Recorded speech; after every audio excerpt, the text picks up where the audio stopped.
Magandang umaga po sa inyong lahat. Ngayon po is July 8, 2025. Good morning po sa lahat ng mga Facebook friends dito ni Mami. Gusto ko lamang pong ipaalam po sa inyo. Pasensya na po sa inyong lahat. Dahil dapat po talaga is pagpahingahin ko na po si Mami.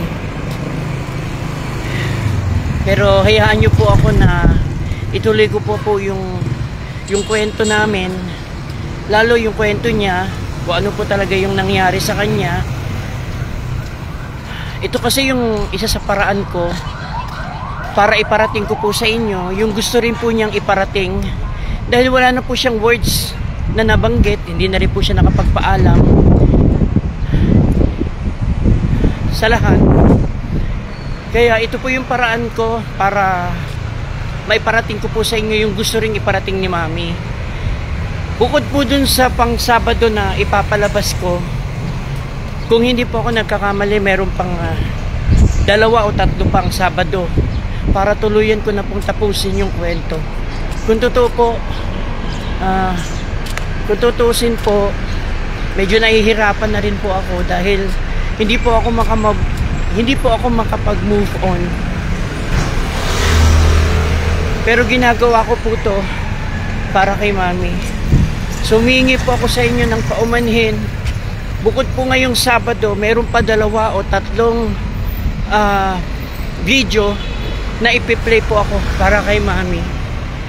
So humingi po ako ng paumanhin sa inyong lahat, lalo na po sa mga relatives, sa mga kapatid, pamangkin, lahat po ng mga kamag-anak ni Mami.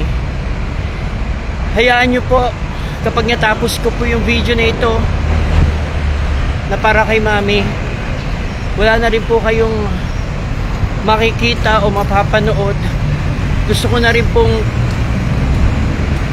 ano yung Facebook niya with respeto po para kay Mami. So hayaan nyo po akong tapusin ko yung video hanggang tuluyan ko pong matapos para makapagpahinga na po si Mami at makapag-move on na rin po ako. Kasi medyo matagal-tagal na po yun eh. After nung April 24, July na po ngayon. Hindi ko po alam kung yung video ko sa abot pa hanggang August. So hayaan nyo po akong tapusin ko yung video para makapagpahinga na si Mami at makapag-move on na rin po ako. After po nito, yung sarili ko naman po yung aatupagin ko dahil hindi po talaga ako makapag-move on dahil po sa ginagawa kong video. Kaya nag-Facebook live po ako para po malaman po ninyo yung mga plano ko. Ngayon po ay July 8 din. Kung nabubuhay po si Mami, nasa 3 years and 5 months na po kami. So masakit din po sa dibdib ko dahil mansari po namin ngayon, pero wala na po siya. Hindi ko na po siya kasama. So yun na lang po yung pinapakiusap ko po sa lahat ng mga nagmamahal kay Mami. Hayaan nyo po ako tapusin ko yung video ko na ito. Natapos na po, napanood nyo na po yung iba.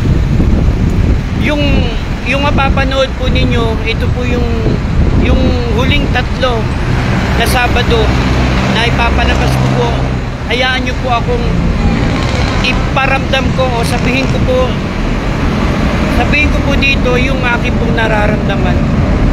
Again po, humingi po ako ng paumanhin sa lahat. Hayaan nyo po ako tapusin ko yung video. Pagkatapos po nito, wala na po kayong mapapanood sa Facebook ni Mami. Gusto ko na rin pong irespeto yung mga properties niya dito, lalo na sa mga social media. Again po, maraming po salamat sa lahat ng nakakaintindi, sa lahat ng nakakaunawa. Maraming salamat po at good morning po sa inyong lahat.